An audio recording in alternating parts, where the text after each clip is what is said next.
ሰላም ሰላም እንዴት ናቸው ውድ ቤተሰቦች?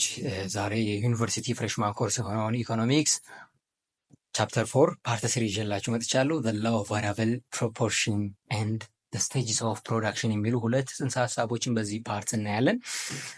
ከዛ በፊት ግን ለዚህ የዩቲዩብ ቻናል አዲስ የሆናችሁ ቤተሰቦች ሰብስክራይብ በማድረግ የቻናላችን ቤተሰብ መሆን ትችላላችሁ። the law of variable proportion ማለት ምን ማለት ነው ወደሚለው እናመራለን። the law of variable proportion states that successive unit of variable input size labor are added to fixed input size capital or land beyond some point. Extra or marginal product that can be attributed to each additional unit of variable source will decline. ምንድን ነው the law of variable proportion የሚለን? ሰክሰሲቭ የሆነ ወይም ተጨማሪ የሆነ ቫሪያብል ኢንፑትን እየጨመርን በሄድን ቁጥር በተከታታይ ቫሪያብል ኢንፑትን እየጨመርን በሄድን ቁጥር ለምሳሌ ላበር ሊሆን ይችላል። በምን ላይ ነው እየጨመረን የምንሄደው? ፊክስድ ኢንፑት ላይ ማሽነሪዎች ሊሆኑ ይችላል፣ ወይም ካፒታል ወይም መሬት ላይም ሊሆን ይችላል አግሪካልቸር ከሆነ። ስለዚህ በዚህ ሲቹዌሽን ላይ በተከታታይ ቫሪያብል ኢንፑትን ስንጨምር ከሆነ ቢዮንድ ሰም ፖይንት ይላል። ከሆነ ፖይንት በኋላ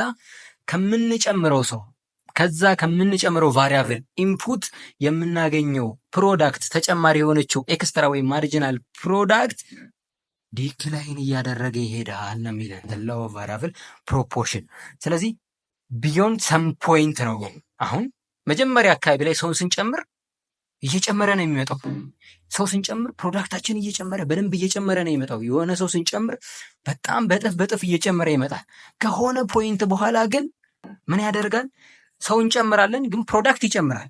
ቶታል ፕሮዳክታችን ይጨምራል። ሰው እንጨምራለን፣ ግን ከዛ ከጨመርነው ሰው የምናገኛት ኤክስትራ ፕሮዳክት ወይም ማርጂናል ፕሮዳክት ከዚህ በፊት ስንጨምረው ከነበረው ሰው ጋር ስናነጻጽረው እየቀነሰ ይመጣል ማለት ነው። ሰው ስንጨምር በዛ ሰው ምክንያት የሚመጣው ፕሮዳክት እየቀነሰ መጀመሪያ አካባቢ ለምሳሌ አንድ ሰው ስንጨምር በ10 ሲጨምር ከነበረ ሁለት ሰው ስናደርግ በ9 ሶስት ሰው ስንጨምር እንደዚህ በ7 ከዛ እያደረግን ሰው ስንጨምር በ5 እየጨመረ እኮ ነው። ግን የሚጨምርበት ሬት ዲክላይን ያደርጋል ነው የሚለው the law of variable proportion። ያ ማለት ማሪጂናል ፕሮዳክት ማክሲመም ከደረሰ በኋላ ዲክሪዝ እያደረገ ይመጣል ነው በሌላ አባባል ዲሚኒሽንግ ማሪጂናል ፕሮዳክት ልንለው እንችላለን ማለት ነው። ፎር ኤግዛምፕል if additional worker are hired to work with constant amount of capital equipment, output will eventually rise by smaller and smaller amount as more worker are hired. ኤግዛምፕል በምናይበት ሰዓት ለምሳሌ አንድ ካምፓኒ ተጨማሪ የሆነ አዲሽናል የሆነ ወርከር ምን እያደረገ እየቀጠረ በሄደ ቁጥር በምን ላይ ኮንስታንት በሆነ ኢኩዊፕመንቱ ማሽነሪዎቹ ኮንስታንት ቢሆኑ በዛ በኮንስታንት ኢኩዊፕመንቱ ላይ ተጨማሪ የሆነ ሰራተኞችን እየቀጠረ በሄደ ቁጥር አውትፑት ዊል ኢቨንቹዋሊ ራይዝ። አውትፑት ራይዝ ያደርጋል እኮ ሲጨምር፣ ግን ራይዝ የሚያደርግበት ፖይንት ሞር ወርከሮችን በቀጠርን ቁጥር ስሞለር እየሆነ ነው የሚሄደው። ያ ቶታል ፕሮዳክታችን የሚጨምርበት ሬቱ እየቀነሰ ይሄዳል ነው የሚለው the law of variable proportion። ኦኬ፣ ግን ይሄ አሳብሽን ትሩ የሚሆነው እነዚህን ምንትኖች ካሟላ ነው። this law assume that technology is fixed። እንግዲህ ይህንን the law of proportion የሚሰራው መጀመሪያ ቴክኖሎጂው ፊክስድ መሆን አለበት። and this technique of production do not change። የሚያመርትበት ቴክኒኩም መቀየር የለበትም። moreover ደግሞ all unit of labor are assumed to be equal quality። ሁሉም የምንጠቀማቸው ላበሮች ኢኳል ኳሊቲ ሊኖራቸው ይገባል ማለት ነው። እያንዳንዱ ሰክሰሲቭ የሆነ ወርከሮች፣ እያንዳንዱ የምንጨምራቸው ሰራተኞቻችን ኤቢሊቲያቸው፣ ኤዱኬሽናቸው፣ ትሬኒንጋቸው፣ ኤክስፔሪንሳቸው ጭምር ሴም መሆን አለበት ይላል። then marginal product ultimately diminished not because excessive worker are less skilled or less energetic, rather it is because more worker are being used relative to the amount of plant or equipment አቬለብል። አሁን እዚህ ጋር እንድትይዙት የሚገባው ምንድን ነው? ማርጂናል ፕሮዳክት እየቀነሰ ይመጣል ስንል ላው ኦፍ ፕሮፖርሽን እየቀነሰ ይመጣል ስንል በምን ምክንያት አይደለም፣ በምንጨምረው ሰው ምክንያት ለስ ስኪልድ ሆኖ አይደለም፣ ወይም ያልተማረ ሆኖ አይደለም፣ ስኪል የሌለው ሆኖ አይደለም። ያ የምንጨምረው ሰው የተሻለ ፕሮዳክት ሳያመጣ የቀረው ማለት ነው። ያልተማረ ሆኖ ስላለ ወይም ለስ ስኪልድ ሆኖ ወይም ለስ ኢነርጀቲክ ሆኖ አይደለም። በምን ምክንያት ነው? በፊክስድ ኢንፑት ምክንያት ነው። ሞር ወርከሮችን በፊክስድ ኢንፑት ላይ ነው እያመጣን የምንጨምረው። ስለዚህ ያቺ ፊክስድ ኢንፑት ደግሞ አክሰስ የምታደርገው የሰው መጠን አለ። ስለዚህ በዛ ፊክስድ ኢንፑት ምክንያት ሞር ወርከሮችን እየጨመረን በሄድን ቁጥር ፕሮዳክታችን የምንጨምርበት ሬት ይቀንሳል ማለት ነው። ለምን? ፊክስድ ኢንፑት ስለሆነ ማለት ነው። the law starts to operate after the marginal product curve reaches its maximum happen when the number of worker exceeded L1 in figure 4.1. this law is called the law of diminishing return. አሁን ይህ ህግ ኦፕሬት የሚያደርገው ወይም የሚሰራው ማርጂናል ፕሮዳክት ከርቭ ማክሲመም ከደረሰ በኋላ ነው። እዚህ ጋር በደንብ ያዙልኝ። ማክሲመም ከደረሰ በኋላ ነው። ያ ማለት ማክሲመም ሳይደርስ በፊትማ ዲሚኒሽ ያደርጋል። ማርጂናል ፕሮዳክት እኮ መጀመሪያ እየጨመረ ነው የሚመጣው። መጀመሪያው እኮ ልክ አሁን ለምሳሌ የሆነ ካምፓኒ ማምረት ሲጀምር ባለው ፊክስድ የሆነ ኢኩፕመንት ማምረት ሲጀምር መጀመሪያ ላይ በአንድ ሰዎች ወይም በሁለት ሰው ቢጀምር ሁለት ሶስተኛ ሰው ሲጨምር አራተኛ ሰው ሲጨምር ማርጂናል ፕሮዳክት በጣም በፍጥነት ይጨምራል። ለምን? ፊክስድ ኢንፑት ገና አልተነካም። ኢኩፕመንቱ ገና ብዙ ሰው መጨመር ይችላል ማለት ነው እዚህ ፖይንት ላይ። ስለዚህ ማርጂናል ፕሮዳክት አሁን በጣም ኢንክሪዝ ያደርጋል ማለት ነው። ከዛ በኋላ ግን ማክሲመም ይደርሳል። ያ ፊክስድ ኢንፑት ብዙ ሰዎችን እየተቀበለ በሄደ ቁጥር ማርጂናል ፕሮዳክት ማክሲመም ይደርሳል። ከዛ በኋላ ነው ላው ኦፍ ቫሪያብል ኢንፑት መስራት የሚጀምረው ማለት ነው። ከዛ ማክሲመም ከደረሰ በኋላ የሚጨመሩ ሰዎች በሙሉ ማርጂናል ፕሮዳክትን ዲክሪዝ እያደረገ ይመጣል ማለት ነው። ከነዛ ሰዎች የሚመጣው አውትፑት በመጠኑ ሬቲንጉ እየቀነሰ ይመጣል ማለት ነው። ስለዚህ የሚሰራው ማርጂናል ፕሮዳክት ማክሲመም ከደረሰ በኋላ ነው ማለት ነው። ሶ ይሄ ዘ ላው ኦፍ ፕሮፖርሽን ምን ተብሎ ይጠራል? ዘ ላው ኦፍ ዲሚኒሽንግ ሪተርን ብለን ልንጠራው እንችላለን ማለት ነው። ኦኬ ሌላው ፓርት የሚሆነው ስቴጅስ ኦፍ ፕሮዳክሽን የሚለው ነው። ስቴጅስ ኦፍ ፕሮዳክሽን ወደሚለው ስናምራ ዊ አር ኖት ኢን ፖዚሽን ቱ ዲተርማይን ዘ ስፔሲፊክ ነምበር ኦፍ ቫሪያብል ኢንፑት that means labor that firm should employ because depending several other factors. አሁን አንድ ካምፓኒ ምን ያህል ቫሪያብል ኢንፑት ማስገባት እንዳለበት ወይም ላበር ከሆነ ምን ያህል ላበር መቅጠር እንዳለበት ስፔሲፊክ አድርገን መናገር አንችልም ለአንድ ካምፓኒ። ስለዚህ ምን ማድረግ እንችላለን? ምክንያቱም ብዙ አይነት ፋክተሮች ስላሉ ማለት ነው። ግን በምን መግለጽ እንችላለን? However, it is possible to determine the range over which is variable input be employed. ሬንጁ ከዚህን እስከዚህን ያህል ከዚህን እስከዚህን ያህል ብሎ መገለጽ ይችላል ማለት ነው። ለዚህም ነው ኢኮኖሚስቶች 3 አይነት የፕሮዳክሽን ስቴጆችን ያስቀመጡት ማለት ነው። ስለዚህ እነዚህ የፕሮዳክሽን ስቴጆች ምን ምን ናቸው ወደሚለው እናምራ። ስቴጅ 1 ይሄኛው ስቴጅ ለአንድ ካምፓኒ የትኛው የምርት ሂደት ላይ ነው? This stage of production covers the range of variable input level over which the average product continue to increase. ይሄኛው ስቴጅ 1 የምንለው ለአንድ ፕሮዳክሽን ፕሮሰስ ውስጥ ፕሮዳክሽን ከጀመረበት ጊዜ አንስቶ አቬሬጅ ፕሮዳክት ኢንክሪዝ እያደረገ እስከመጣበት ታይም ስቴጅ 1 እንለዋለን ማለት ነው። ስለዚህ አቬሬጅ ፕሮዳክት ኢንክሪዝ ያ ማለት ማክሲመም እስኪደርስ ማለት ነው። ልክ አቬሬጅ ፕሮዳክት ማክሲመም ሲደርስ ስቴጅ 1 ያበቃል ማለት ነው። ሶ ኢት ጎዝ ፍሮም ዘ ኦሪጂን ቱ ዘ ፖይንት ዌር አቬሬጅ ፕሮዳክት ኦፍ ላበር ኢዝ ማክሲመም። ስለዚህ ከመጀመሪያው አንስቶ ፍሮም ኦሪጂን እስከ የት ነው? እስከ ማክሲመም አቬሬጅ ፕሮዳክት ማክሲመም እስከሚደርስበት ፖይንት ስቴጅ 1 ይባላል። ይህ የምርት ሂደት ማለት ነው። which is ኢኳሊቲ ኦፍ ማርጂናል ፕሮዳክት ኤንድ አቬሬጅ ፕሮዳክት። እንግዲህ ማርጂናል አቬሬጅ ፕሮዳክት ማክሲመም የሚሆንበት ፖይንት ካልን አቬሬጅ ፕሮዳክት ደግሞ ማክሲመም የሚሆነው ማርጂናል ፕሮዳክት እና አቬሬጅ ፕሮዳክት ኢኳል የሚሆኑበት ፖይንት ላይ ነው ማለት ነው። ሶ ይህንን ስቴጅ በግራፍ እንየውና እዚህ ስቴጅ ላይ ምን ምን ነገሮች አሉ የሚለውን ደግሞ ተመልሰን የምናይ ይሆናል ማለት ነው። ግራፉን ስናይ ምን ያመላክተናል? ከየት እስከ የት ነው? አቬሬጅ ፕሮዳክት ኢንክሪዝ ከመጀመሪያው ጀምሮ ኢንክሪዝ እያደረገ የመጣበት ስቴጅ ነው። ያ ማለት ወይም ማክሲመም የደረሰበት ማለት ነው። እዚህ ጋር ነው አቬሬጅ ፕሮዳክት ማክሲመም የሚደርሰው።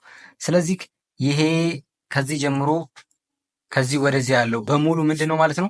ስቴጅ ዋን ብለን መግለጽ እንችላለን ማለት ነው። ስለዚህ ኤልቱ ከኤልቱ ወደ ግራ ያለው በሙሉ ስቴጅ ዋን ነው ማለት ነው። ግራፊካሊ ስናየው ኦኬ። እዚህ ስቴጅ ላይ ምን ምን ፊውቸሮች አሉት? ምን አይነት አንድ ካምፓኒ ምን አይነት ፊውቸሮችን ሊያሳልፍ ይችላል የሚለውን ደግሞ እንዲህ ይሄ ስቴጅ ዚስ ስቴጅ ኢዝ ኖት ኤፊሽንት ሪጅን። ይሄ ስቴጅ ላይ ኢፊሽንት ሪጅን አይደል። ያ ማለት ሙሉ ሪሶርሳችንን አሟጠን አልተጠቀምንም። ያሉን ማሽነሪዎች ገና ብዙ ማምረት ይችላሉ ማለት ነው እዚህ ስቴጅ ላይ። ሶ ፕሮዳክሽን ስሩ ማርጂናል ፕሮዳክት ኦፍ ቫሪያብል ኢንፑት ኢዝ ፖዘቲቭ። ማርጂናል ፕሮዳክት ቫሪያብላችንም ፖዘቲቭ ነው፣ በጣም እየጨመረ የመጣበት ነው። ስለዚህ ይሄ ሪጅን ኢፊሽንት አይደለም ማለት ነው። ብዙ ሪሶርሳችን ገና መጠቀም ይኖርብናል። ዘስ ሪዘን ኢዝ ዘ ቫሪያብል ኢንፑት ኦር ነምበር ኦፍ ወርከር ኢዝ ቱ ስሞል ቱ ኢፊሽንት ራን ፊክስድ ኢንፑት። ስለዚህ እዚህ ስቴጅ ላይ ስቴጅ ዋን ላይ ፕሮዳክሽን ፕሮሰስ ላይ ያለን ቫሪያብል ኢንፑት ስሞል ነው ማለት ነው። በጣም ትንሽ ነው ካለን ፊክስድ ኢንፑት ጋር ሲነጻጸር። ስለዚህ ፊክስድ ኢንፑት ኢዝ አንደር ዩቲላይዝድ ነው ማለት ነው። በዚህ ስቴጅ ዋን ላይ ፊክስድ ኢንፑታችን ወይም ያለን ያስገባነውን ማሽነሪ ሊሆን ይችላል ኤፊሽንትሊ እየተጠቀምን አይደለም ማለት ነው። አንደር ዩቲላይዝድ ነው። ሞር ማምረት እንችላለን። የሰው ኃይል ቫሪያብል ኢንፑትን መጨመር እንችላለን በዚህ ስቴጅ ላይ ማለት ነው። ስለዚህ ይሄ ስቴጅ ገና ጅማሮ ነው። ብዙ ማምረት ይጠበቅብናል ማለት ነው እዚህ ስቴጅ ላይ። ኦኬ ወደ ስቴጅ ቱ ስንመጣ ደግሞ አንድ ካምፓኒ አሁንም ሊያሳልፉ ከሚችሉ ስቴጆች መካከል አንዱ ስቴጅ ቱ ነው። ኢት ኢዝ ሬንጅ ፍሮም ፖይንት ዌር አቬሬጅ ፕሮዳክት ኦፍ ላበር ኢዝ at its maximum to the point where marginal product is zero. ስቴጅ ቱ ደግሞ አቬሬጅ ፕሮዳክት ኦፍ ላበር ማክሲመም ከሆነበት ፖይንት ይነሳና እስኬት ማርጂናል ፕሮዳክት ዜሮ እስከሆነበት የካርቭ የግራፊካሊ ፖይንት እስከዛ ድረስ የሚሸፍን ነው ማለት ነው ስቴጅ ቱ።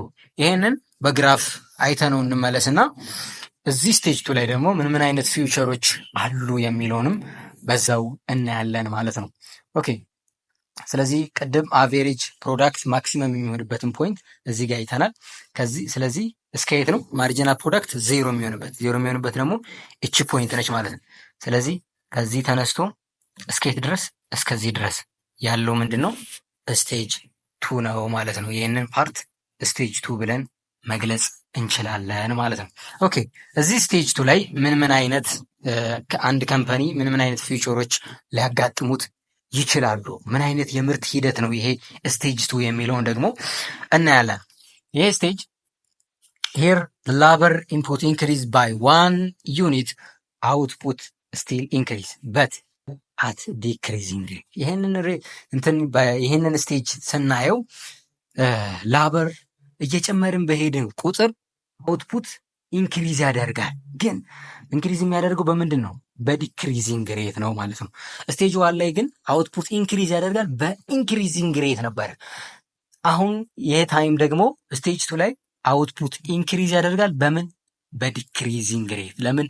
ሞር ላበርን እየጨመርን ስለሄድም ማለት ነው ከፊክስድ ኢንፑት ጋር።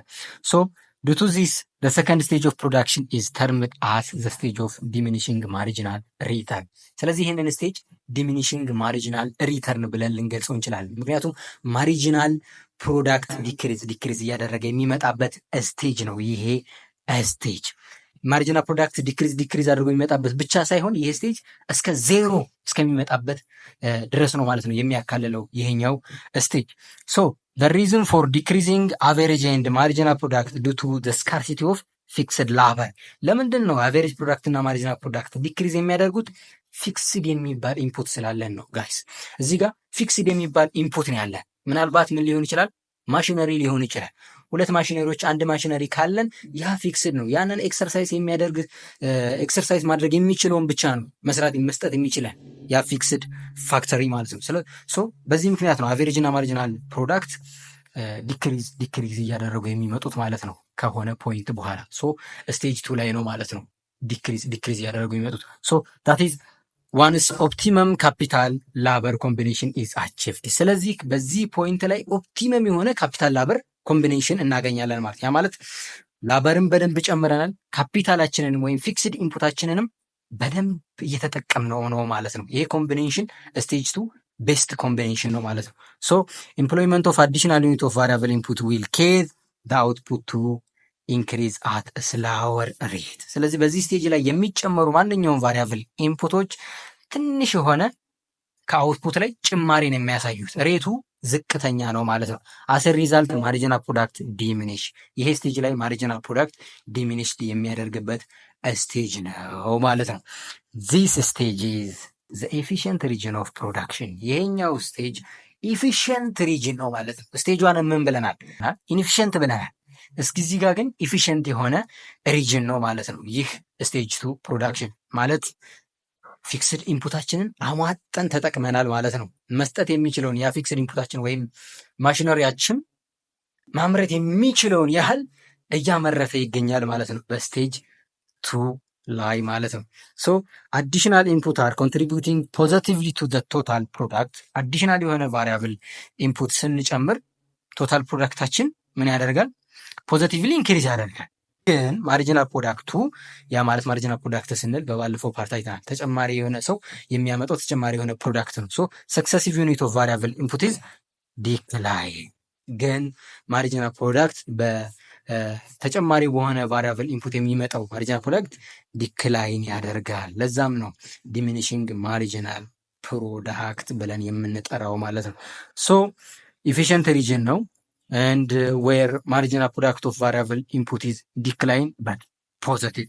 ስለዚህ ማርጂናል ፕሮዳክቱም ምንድነው? ዲክላይን ያደርጋል፣ ፖዚቲቭ ነው፣ እስከ 0 ድረስ የሚያካትት ነው ማለት ነው። በመጀመሪያው ፓርት ታስታውሱ ከሆነ ማርጂናል ፕሮዳክት 0 ሲሆን ምን ብለናል? ማርጂናል ፕሮዳክት 0 ሲሆን ቶታል ፕሮዳክት ምን ይሆናል ብለናል? ማክሲመም ይሆናል ብለናል። ስለዚህ ስቴጅ 2 ደግሞ ማርጂናል ፕሮዳክት 0 እስኪሆን ድረስ ያለውን ያካለ ያ ማለት ስቴጅ 2 ቶታል ፕሮዳክት ማክሲመም የሚሆንበትን ፓርትም ይይዛል ማለት ነው። ለዛ ነው ኢፊሽንት ዩቲላይዝድ የምንለው። ስቴጅ 2 ስናመራ ምንድን ነው የሚለን? ስቴጅ 2 ደግሞ in this stage an increase in variable input is accompanied by decline in total product። ይሄኛው ስቴጅ 2 ቫሪያብል ኢንፑትን አሁን ማርጂናል ፕሮዳክት 0 ከሆነ በኋላ ቫሪያብል ኢንፑትን የምንጨምር ከሆነ የሚከሰት ስቴጅ ነው።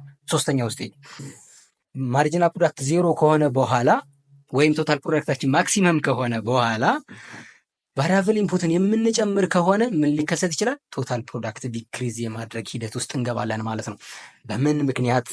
ኤክሰስ የሆነ ቫሪያብል ኢንፑት በመጨመራችን ምክንያት ማለት ነው። ስለዚህ ማርጂናል ፕሮዳክት ኦፍ 0 ከሆነ በኋላ ቫሪያብል ኢንፑት ኢንክሪዝ የምናደርግ ከሆነ ቶታል ፕሮዳክታችን ዲክላይን ያደርጋል።